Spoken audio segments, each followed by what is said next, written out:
think the first theme is from symptom relief to root cause thinking is a very important pathway of hypertension therapy. So first question is to Professor Kong, and you once shared a profound insight. Taking fever-reducing medicine only brings temporary relief, not a cure. Does the lifelong medication model for hypertension have similar limitations? What inspired you to look beyond antihypertensive drugs and search for the root cause of hypertension as a disease source?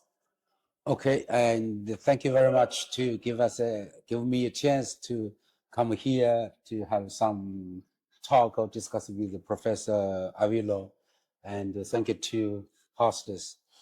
And yes, just as you mentioned, that actually at the moment in China, or I think probably all over the world, there was a serious situation that the control rate of the hypertension is very low. I think in China, probably less than 17% control rate of the hypertension. And that's the real reason for the why so many stroke, so many acute cardiomyopathy infarction in China, and increase right now year by year. So it's the first cause of the mortality in China. I think probably all over the world. So I think as for the hypertension, the control rate is very lower. The prevalence is very higher. So it's the main reason for the first killer of the human being. We have many medications for the therapy of the hypertension or for the decrease of the hypertension. Why the control rate is so low? The key issue. What is the key issue? I think so I think I just think about it for I think about a few years. If we have an answer to such a kind of question, probably we can find some way to solve such a kind of problems. So I think, okay, right now, all medications is just for the control of the high. I mean, for instance, the dilation of the vessel, for the decrease of the volume, all these things is just for the control high of the blood pressure, only for the high.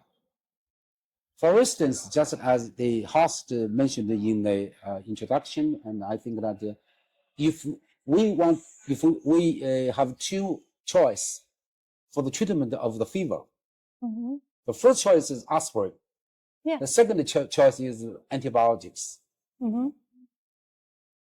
I think at the moment, all the medication for the treatment of the hypertension, something like the aspirin for the fever. Actually, we cannot just depend on the aspirin for the total treatment of the fever. But antibiotics is the real way to release the fever. If it's possible for us to find antibiotics in the hypertension, or we can have an antibiotics way for the treatment of the hypertension. If that's so, probably the control rate can be raised very high. This is my personal thinking. Also, I think so. I have an hypothesis. Probably the blood pressure is determined by a system inside the central nervous system. And we just called, probably we have three or four nucleus inside of the central nervous system. This is as in control systems or will set up everybody's blood pressure. For instance, normally probably you blood pressure is 90/60 mmHg. My pressure could be 120/90. Where this number come from? I think it's come from this central nervous system. Okay, if that's so, I can have further hypothesis that the development and the maintenance of the hypertension could be this set point upregulated inside the central nervous system. If that's so, we should try our best to find the way to let this upregulation to downregulation to the original set point, and that could be so-called cost treatment for the hypertension. So on this such a hypothesis, I have did I think probably 10 years basic research to see. Interestingly, I find that probably there's a real set point inside the central nervous system, and I found that this the trigger. I mean, they make the upregulation of the central nervous system, the set point, from the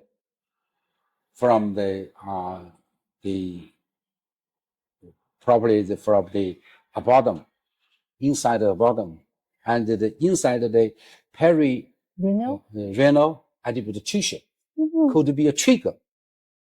Inside this tissue, there were special cells. I mean, the ADCS cells. I think that probably a couple of weeks, I should submit the paper to a journal.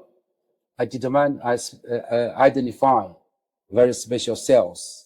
It is the real reason for the development and maintenance of the hypertension.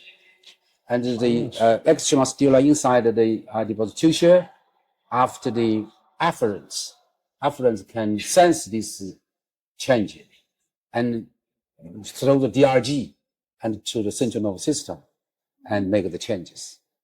This is my hypothesis, and I think it could be another choice for the treatment of the hypertension. how about our cohort? I also agree with you. I don't think the medication is just the only one way to control the hypertension. But I'm not very sure the perirenal adipose tissues, the modification, it can really change everybody's hypertension in the future. Maybe just some of the people's. Because according to the ultrasound, some of the patients with a very sick perirenal adipose tissues, there must be someone with very limited adipose tissue, perirenal, right? So maybe in the future, you will perform some clinical studies. Yeah, sure. Thank you very much. I totally agree with you. And I think since the real mechanism for the development and maintenance of the hypertension is very complicated, I personally think that probably only one mechanism cannot represent all kinds of the hypertension. I think this actually I have done some clinical study, use my device. I developed a new device for the treatment of this hypertension. I found actually at the moment I have 300 cases of the patients have been treated by my device for the treatment of hypertension. I think that probably 70% is sensitive to, or I mean, probably is sensitive of the whole, the patient can be the real mechanism I have found. Causal truth，东方问道。